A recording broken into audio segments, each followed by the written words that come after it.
Շնորհակալություն, բարի երեկո բոլորին։ Այս եղանակին երևի ավելի հաճելի է տանը նստել, ջազ լսել, հա, ինչ որ ավելի տաք մթնոլորտում։ Ես մեղք չունեմ, երեք պիտի ելույթ ունենայի, բայց երեք ֆուտբոլ էր, հա։ Այս թեմայով ես բավականին խոսել եմ տարբեր լսարաններում եւ մի քանի հրապարակումներ, մի քանի լեզուներով կան, այնպես որ եթե այսօրվա երեկոից հետո հետաքրքրվեք դրանով, կարող եք նաեւ դրանք նայել, տեսնել, հետևել։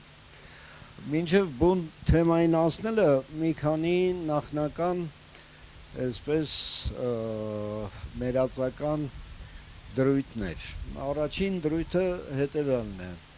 1980-ական թվականներից սկսած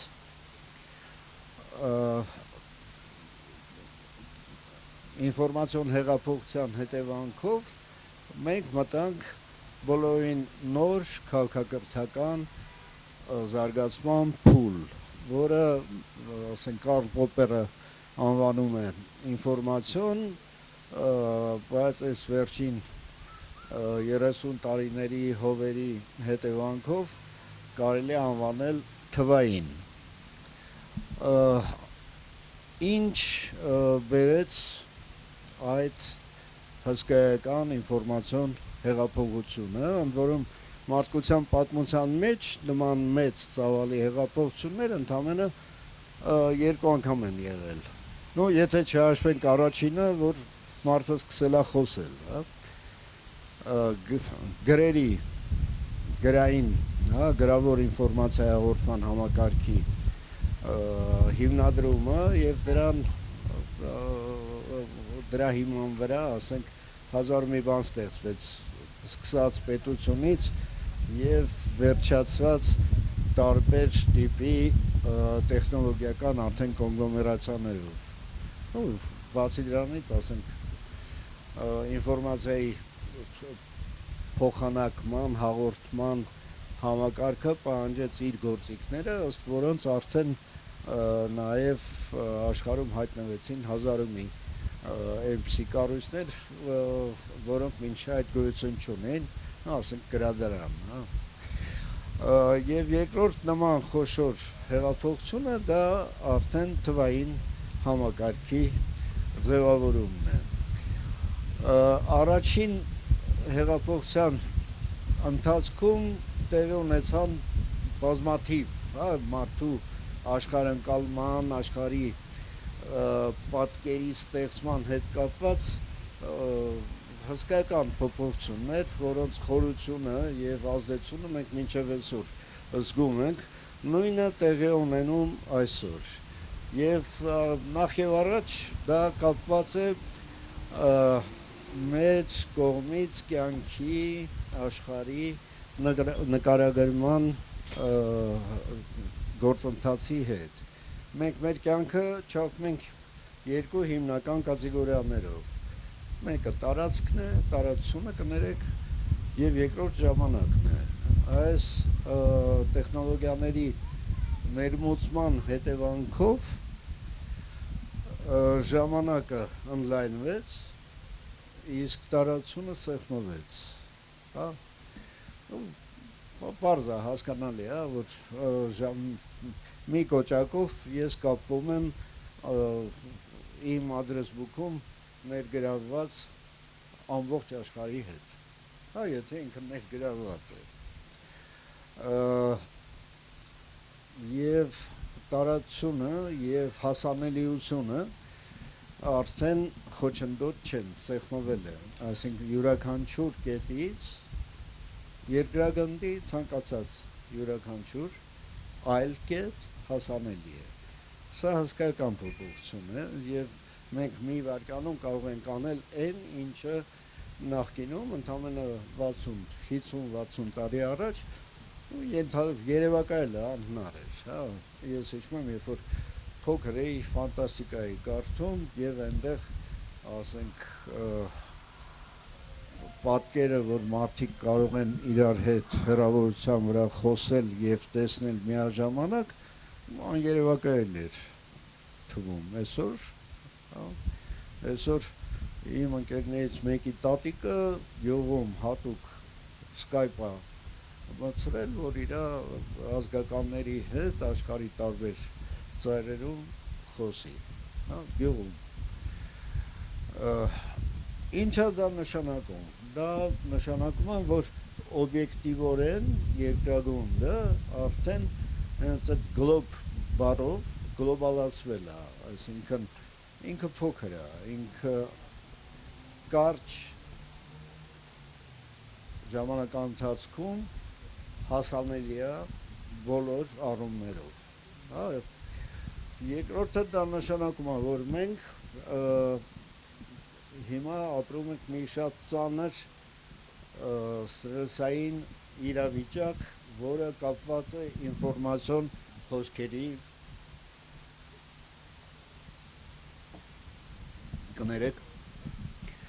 հսկայական ճշմարան հետ։ Ինֆորմացիոն հոսքերի մեջ ենք մենք անընդհատ մեր վրա ինֆորմացիա է տապվում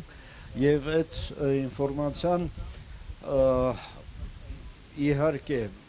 բախվում է այն մեր կողմից դրված զտիչների հետ, բայց եւ ինչ որ ձեւով ֆիլտրվում է, այսինքն մենք հասնում է կամ մենք թույլ ենք տալիս, որ մեզ հասնի հիմնականում այն, ինչը մեր արժեքային համակարգին համապատասխանում է, բայց ոչ միայն։ Եվ սա անվանում են ինֆորմացիոն շոկ, այսինքն մարդկությունը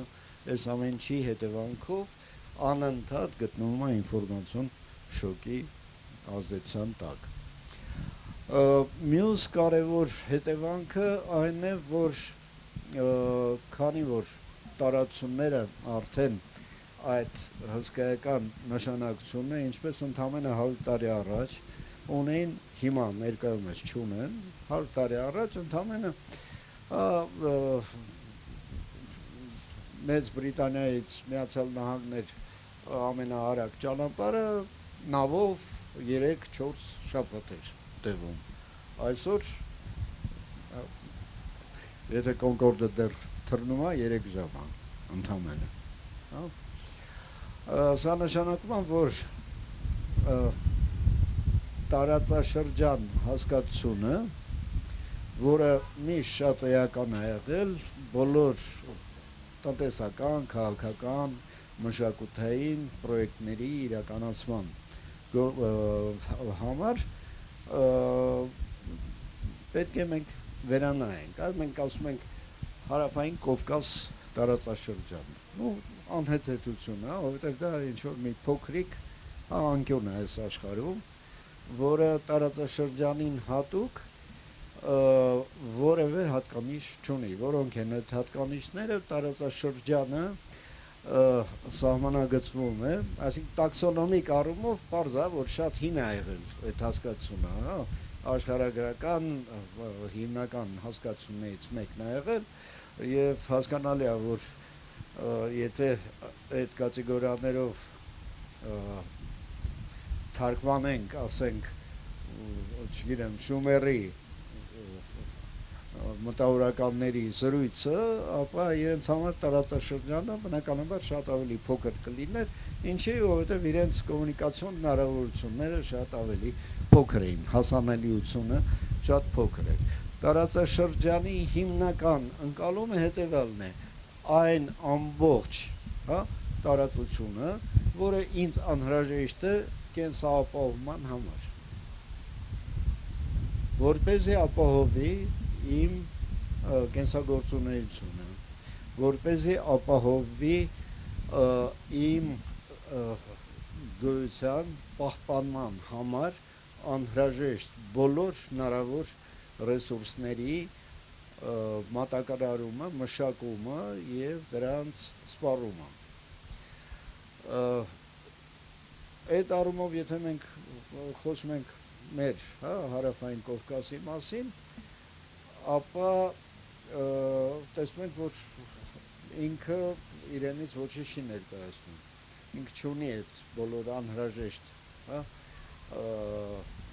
կենսապահումը ապահովող կամ երաշխավորող, ավելի ճիշտ պետք է ասել, հնարավորությունները եւ այստեղ մենք գալիս ենք մեկ այլ հարցի, հասկանալի է, որ գլոբալիզացիա, հասկանալի է, որ այդ գլոբալիզացիայի հետևանքով այդ խոշորացումը տեղի է ունենում, բայց որտեղ է դա վերջանում, հա, որտեղ է այդ ռեգիոնի սահմանները, դե պարզ է, որ ես այստեղ նստած ինձ համար եմ այդ սահմանները գծում եւ ինձ համար դա այդ հենց 3 ծովերն են, բնականաբար, եթե ինչ-որ մեկը, չգիտեմ, Լիմայում նստած լինի, իր համար բոլորին այլ կլինի, կամ Պնոմպենում, հա, որը իմիջիայլոց բավականին արագ զարգացող, այսպես միավոր է աշխարհաքաղաքական իրողության մեջ։ Ինձ համար դա այդ 3 ծովերն են, որովհետև դրանցից դուրս իմ կենսապահովման պահանջները չեն գնում, հա։ Հասկանալի է, որ մենք կարող ենք ասել, որ իսկ ինչ եղան Միացյալ Նահանգները կամ Չինաստանը, իրենց համար ամբողջ աշխարհն է տարածաշրջան, հա, այնպիսի կետ չկա այս երկրագնդի վրա, որտեղ Միացյալ Նահանգների դրոշը չլինի, այնպիսի կետ չկա այս երկրագնդի վրա, որտեղ գոնե մի հատ չինացին ու կոպտացնում եմ անշուշտ չլինի։ Եվ այստեղ մենք գալիս ենք մի շատ կարևոր խնդրի։ Կենսապահովման համար անհրաժեշտ են ենթակառույցներ։ Այդ ենթակառուցվածքների հիմնական ենթակառուցվածքը որն է, այն է, ինչը կենսապահովման համար անհրաժեշտ բոլոր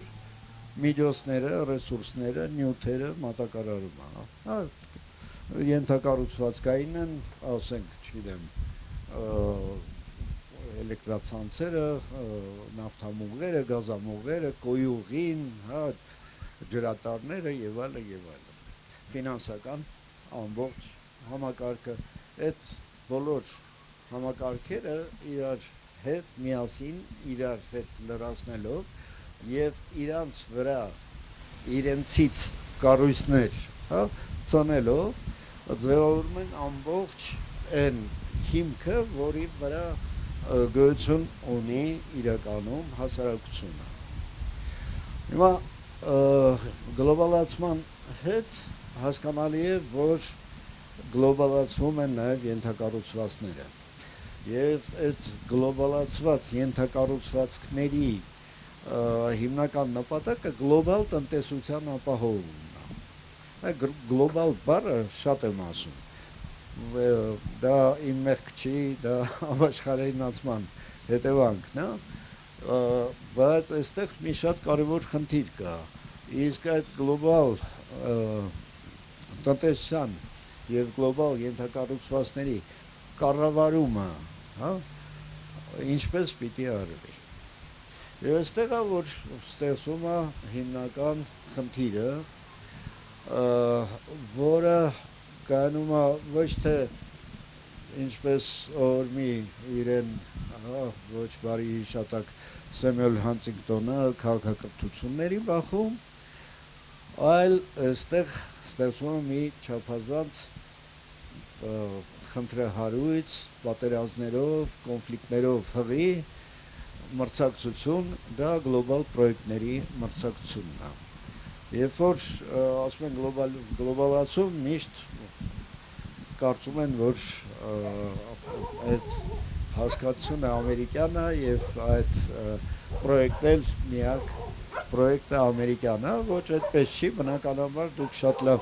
դա գիտեք, հասկանում եք, բայց ես ստիպված եմ եւս մեկ անգամ կրկնել, գուցե դուք գաք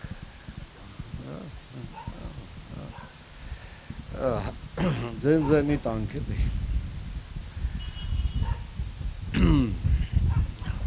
Դա ամերիկյանը բնական է, հա, եւ 3 ծովերի համակարգում շատ հստակ երևում է այդ պրոյեկտի իրականացումը։ Բայց դրա կողքին կա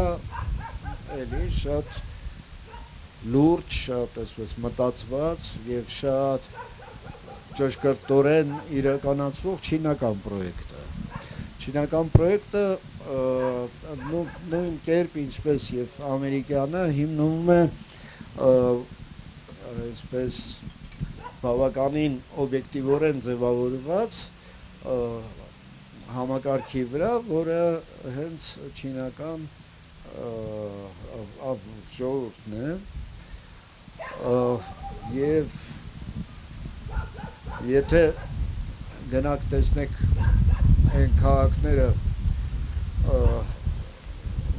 որոնք ինչ որ նշանակություն ունեն այս մեր բոլոր կարևոր նշանակություն ունեցող քաղաքներում կան Chinatown-ներ։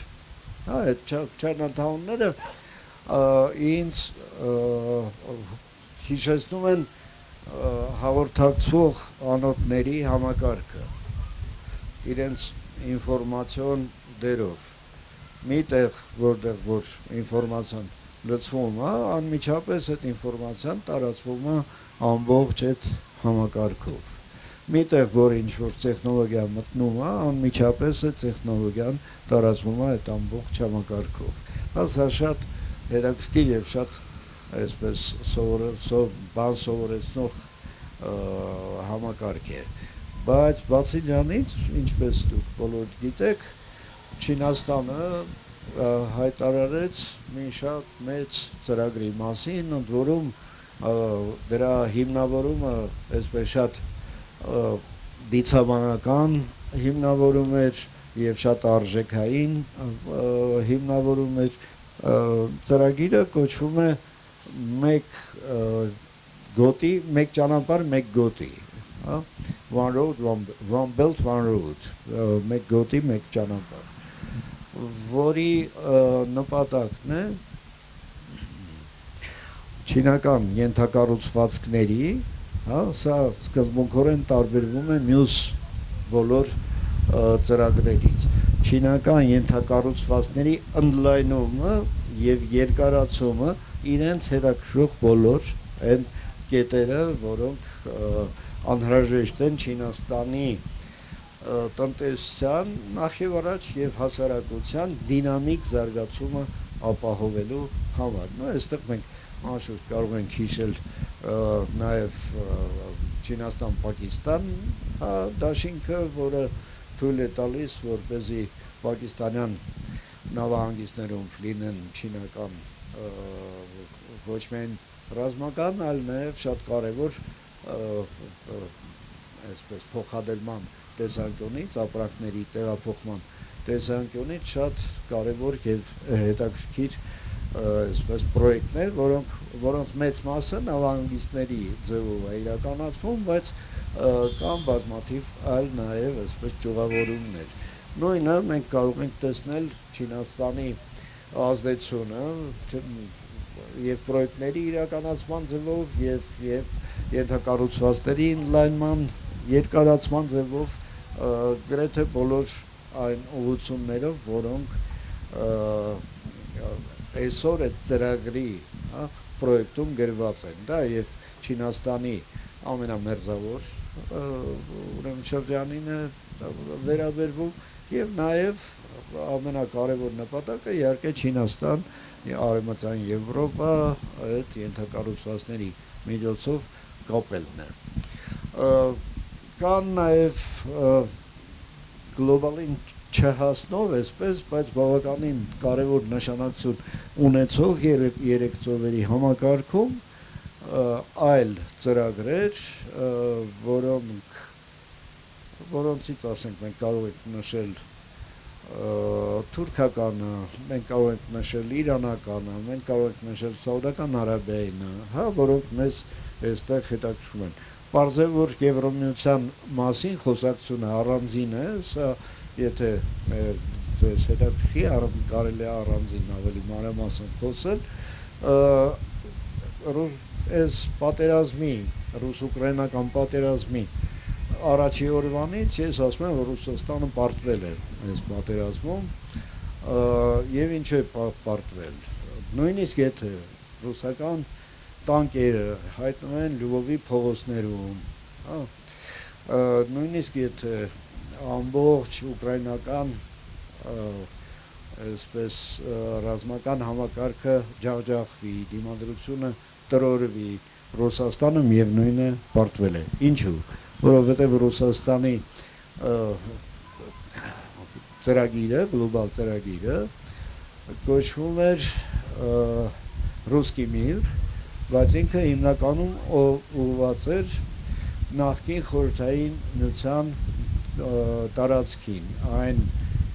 երկրներին, որոնք առանձնացան սովետական միության փլուզումից հետո, ինչպես նաև մի շարք այլ երկրների, որոնք խորհրդային ժամանակաշրջանում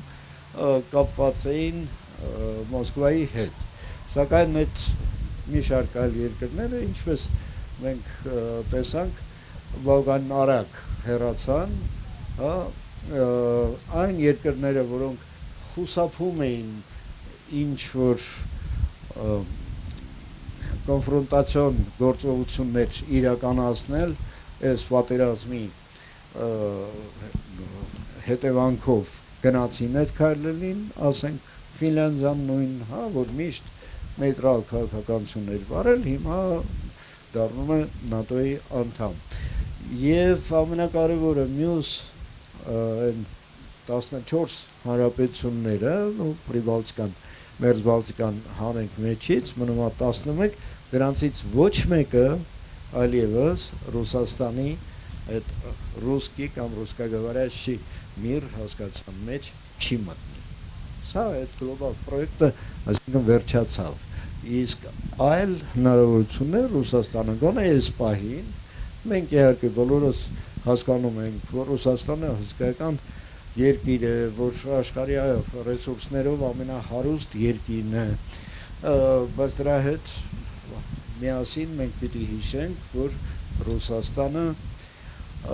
ամեն տարի բնակչություն է կորցնում, տարբեր պատճառներով, եւ նվազող բնակչությունը այդ հսկայական տարածությունը չի կարող ուղղակի ապահովել, որովհետեւ այդ ենթակառուցվածքները, որոնց մասին ես խոսում եմ ձեր գլուխը տարա, դրանք սպասարկում են պահանջում, եւ դուք եթե հիմա նայեք ուշադիր Ռուսաստանի քարտեզին, ապա կտեսնեք, որ քաղաքի անունը կա, բայց այդ քաղաքը գոյություն չունի, չկան այդ մարդիկ, չեն բնակվում այդտեղ, գնացները այդտեղ չեն կանգնում, հասկանում եք։ Ռուսաստանի մասին եթե հետո հարցեր ունենաք, խնդրեմ, հա, բայց ես շարունակեմ, հենց երեք ծովերի համակարգի մեջ այս գլոբալ ենթակառուցվածքների համար, այսինքն կառավարման համար տարվող պայքարով կարելի է բացատրել այն իրադարձությունները, խոշոր նշանակություն ունեցող իրադարձություններ, որոնք այստեղ տեղի են ունենում։ Դրանով կարելի է բացատրել բնականաբար այն ինչը, հա, միջերկականի հարավ-արևելյան ափին էր տեղի ունենում, այդ Սիրիայի հետ կապված, ընդհանրապես ամբողջ արևելյան միջերկրականի հետ կապված, նաև այդ նոր էներգետիկ ռեսուրսների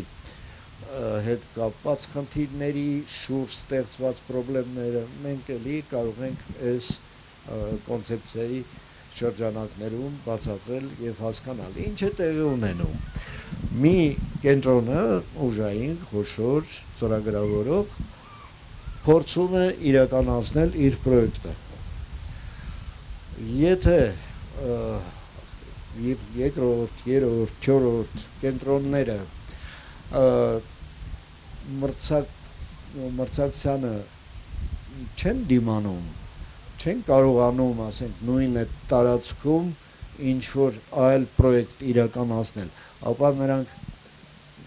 բոլոր իրենց հնարավոր միջոցները օգտագործում են, որպես այդ առաջին կենտրոնի իրականացվող պրոյեկտը չիրականացվի, այսինքն խոչընդոտում են, խոչընդոտելու տարբեր ձևեր կան, ամենավատ եւ ցավոք սրտի հաճախ կիրառվող ձևը դա պատերազմն է, դա կռիվն է, դա կոնֆլիկտն է, դա բախումն է, հա, դա բռնությունն է, դա հեղաշրջումներն են եւ այլն եւ այլն։ Եվ այս տեսանկյունից մենք շատ հեշտ կարող ենք նաեւ վերլուծել Ուկրաինայում տեղի ունեցող իրադարձությունները, հա, որոնք շատ վաղուց են սկսել, ոչ միայն Ղրիմից են սկսել, չնայած Ղրիմի, ասենք, ռուսականացումը ինձ համար լրիվ հասկանալի է, որովհետև եթե Ղրիմը չկա, ապա Սևաստոպոլը չկա, եթե Սևաստոպոլը չկա, ապա Ռուսաստանը միջերկրական չի կարողանում դուրս գալ, եթե միջերկրական չի կարողանում դուրս գալ, ապա կորցնում է իր մեծ տերության կարգավիճակը, սա ակնհայտ է, պարզ է, իսկ Սևաստոպոլի հետ կապված խնդիրը հնարավոր չեղավ լուծել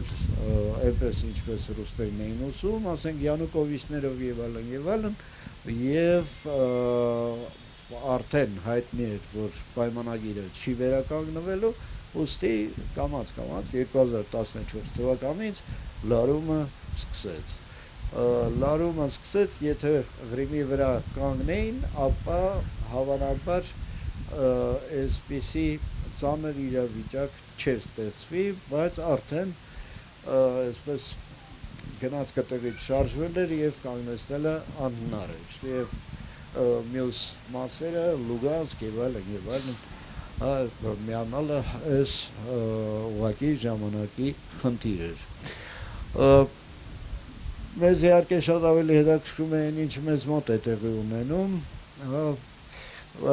այդ ամենը կապված է ավելի մեծ խնդրի հետ, Սև ծովի հետ, ուրեմն որպեսզի դոմինանտ դերակատարություն ունենա որևէ ուժային կենտրոն ամբողջ երեք ծովերի համակարգում, ընդ որում երեք ծովերի համակարգը ինքը տարբեր անուններ է ունեցել, ինքը ունեցել է մեծ միջին արևելք անունը, ասենք, ինքը ունեցել է ընդլայնված Եվրոպա անունը, ասենք, այդ իր քողարկումներն են տարբեր, այսպես գաղափարարժեքային փաթեթավորման ձևով, բայց իրականությունը հենց այդ երեք ծովերի ավազանների ամբողջական համակարգն է, որը փոխկապակցված է, եւ եթե դուք, ասենք, քարտեզի վրա նայեք, թե այդ ինֆորմացիոն մալուխները ինչպես են գնում, կտեսնեք ինչ փնջերով է եւ ինչպես այս երեք ծովերով տարածվում է սա։ Իսկ իմ գործընկեր Հայկ Քոչարյանը շատ հետաքրքիր մի ուսումնասիրություն է արել, թե միջերկրականում բեռնափոխադրումները այսօր ով է իրականացնում, հա, շատ հետաքրքիր է, որովհետև այնտեղ հսկայական փաստորեն արդեն մասնաբաժին ունի Չինաստանը, սրա մասին կարող եք մեր կենտրոնի, որը կոչվում է քաղաքակրթական եւ մշակութային հետազոտությունների կենտրոն իր սայթը ունի, կենտրոնի սայթում կարող եք Հայկի ուրեմն վերլուծությունը տեսնել, կարդալ։ Երկրորդ հատվածը դա Սև ծովն է, եւ Սև ծովի իրավիճակը շատ այսպես այսօր խնդիրներ ծնող է իրենից։ Չնայած թվում է, որ այդ խնդիրների զգալի մասը արդեն իրենց լուծումը ստացել են, ասենք, եթե խորհրդային ժամանակաշրջանում Սև ծովը խորհրդային միության այսպես գերակայության տարածաշրջան էր, մի հատ ՆԱՏՕ-ի երկիր, Թուրքիան, որի նավատորմը փոքր էր, որի զինված ուժերը շատ ավելի այսպես հետամնաց վիճակում էինք հասել խորհրդային միությանը, իսկ ընդամենը 91 թվականից հետո 32 տարի է անցել, այսօր հակառակ իրավիճակն ենք մենք տեսնում, մենք տեսնում ենք, որ ՆԱՏՕ-ի անդամ երկրները գրեթե ամբողջ ափը զբաղեցրել են, մենք տեսնում ենք, որ Ռուսաստանը ափիեզեր համարյա չունի եւ ամենակարևորը այդ խորժելյա նավահանգիստը ընդամենը մի հատ է եւ նաեւ տեսնում ենք, որ այդ փոքր եզրի օգտագործումն է հանդիպում լրջագույն խնդիրների։ Բացի այդ ժամանակին մի քանի տարի առաջվա թվեր կարող եմ տալ, ասենք, եթե համարենք, որ մոտավորապես 24-30 ժամվա ընթացքում թուրքական նավատորմը Էգեան ծովից գալիս է հասնում Սև ծով, ապա այնտեղ քառակի, իսկ հիմա արդեն հնգակի առավելություն է ռուսական նավատորմի նկատմամբ։ Այսինքն այստեղ շատ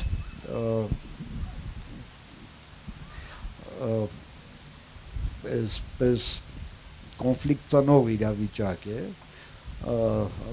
եւ ռուս-թուրքական հարաբերությունների տրամաբանությունը որոշ չափով նաեւ ես կապնեմ այս իրավիճակի հետ։ Բայց շատ ավելի բարդ է այն իրավիճակը, որը Կասպից ծովի հետ է կապված եւ հատկապես Չինաստանի առաջխաղացման հետ է կապված եւ այնտեղ մի քանի այսպես կոնֆլիկտային գոտիներ կան, հնարավոր լատենտ կոնֆլիկտներ են, որոնք ես դրանք անվանում եմ կոճակի կոնֆլիկտ, button conflicts։ Ինչի, որովհետև կոճակ սեղմում ես, կոնֆլիկտը սկսում է, էլի է սեղմում, ընդհատում է, հետո պետք է քեզ, էլի է սեղմում, էլի սկսում է, հա, եւ այդ կոնֆլիկտները դրանցից հատկապես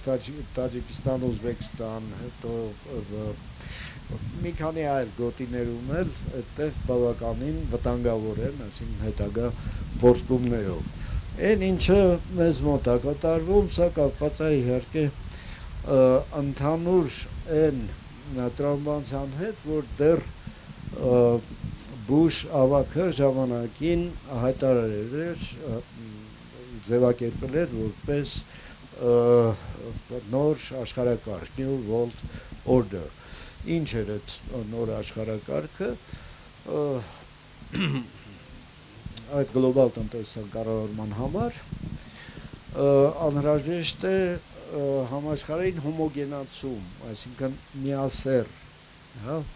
համանմանություն, ինքը homogeneous բառն է օգտագործում, հոմոգենացում, բայց ինձ թվում է ավելի համանմանեցում եւ համանմանեցումը հիմնականում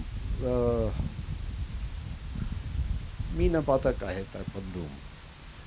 դարձնել ամեն ինչ անցանելի։ Այնտեղ կարելի է խոսել, չգիտեմ, իրավունքի, մարդու իրավունքների մասին, rule of law եւ այլն, այս բոլոր լավ գեղեցիկ ձևակերպումները, որոնք շատ կարեւոր են անշուշտ, բայց դրանց հիմնական կարևորագույն նպատակը այն է, որ սահմանները լինեն անցանելի, մաքսերը, հարկերը լինեն միանման, քիչ թե շատ, հա, մարդիկ ֆինանսային հոսքերը եւ ապրանքափոխադրումը լինի անխոչնդոտ։ Սա է հիմնական այդ New World Order-ի էությունը եւ դրա համար բնականաբար պետք է որ ճանապարհները բաց լինեն։ Պետք է դրանց որում այստեղ ինձ թվում է ոչ ոք են պատրանքը չունի, որ Միացյալ Նահանգները շատ հետաքրքրված է նրանով, թե չգիտեմ, Ղարաբաղը սրա ձեռքին կլինի, թե նրա ձեռքին կլինի, ոչ մի նման բան չկա։ Իրենց պետք է որ ճանապարհը բաց լինի, բայց իրենց նաև պետք է որ այդ ճանապարհը իրենց վերահսկողության տակ լինի։ Իսկ այդ վերահսկողության հետ կապված, ինչպես հասկանում եք, կան խնդիրներ, եւ այդ խնդիրները կապված են այդ արդեն տարածաշրջանային մրցակցության հետ, այդ շրջանակներում տարվող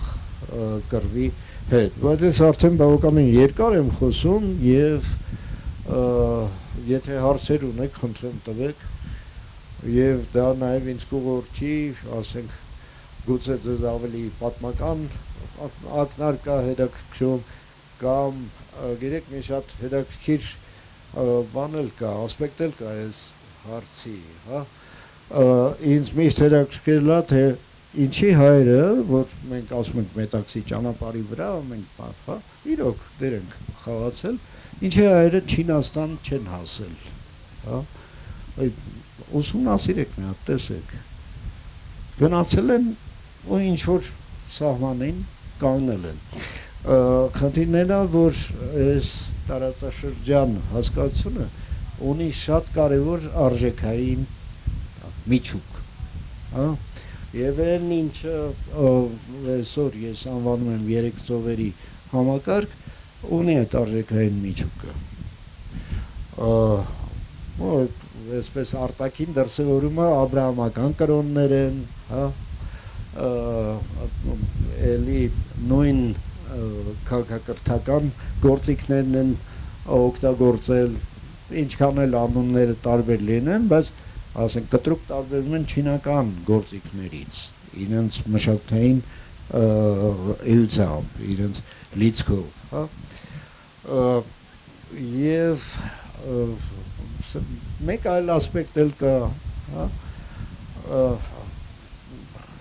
այսօր այս ChatGPT հետ կապված կա մի հատ կարևորագույն խնդիր Այդ ամենը, ինչի մասին մենք խոսում ենք, ընդհանրեն 10 տարի հետո իրական ակտուալություն ունենալու է, թե ոչ, հա? Եվ այդ վիրտուալ աշխարհը ինքնառեգիոն, չէ, ես այսօր իմ հետաքրքրություններով, իմ մղումներով աշխարհում ունեմ իմ տարածաշրջանը այս թվային ինֆորմացիոն համակարգի կարևորագույն հետևանքն այն է, որ անձը մարդը չէ, անձը բացարձակ ազատ է, իր մղումների մեջ, իր կոմունիկացիայի մեջ, իր տեղաշարժերի մեջ, իր պրոյեկտների մեջ, դուք կարող եք ապրել Աչաջուր գյուղում, բայց աշխատել Հոլանդիայում,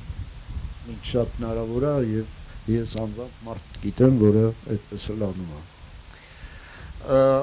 Եվ այս առումով տեսեք ինչ հետաքրքիր այդ վիրտուալ աշխարհում տարածաշրջաններ են ստեղծվում, շնորհակալություն։ Արժեքից կախված է այդ տարածաշրջանը։ Հա, իհարկե մենք կարող ենք ասել արժեքը նավթ է եւ տեսնենք թե ինչ տարածաշրջանը, ինչ իր էլիտայով, ինչ իր կոմունիկացիոն շատ մշակված համակարգով եւ ինչ շահերի բախմամբ մեր բոլորի հետ։ Հա մենք կարող ենք ասենք գնանք թեթև ավելի ոլորտ ասենք ես նումիզմատ եմ հին դրամ եմ հավաքում եւ տարված եմ դրանով դա արժեքային է ինձ համար եւ ես աշխարհում ունեմ իմ տարածաշրջանը որը հիմնված է հենց այդ արժեքի վրա ես շատ շնորհակալ եմ ձեզ ձեր համբերատարության համար եւ չմրսեք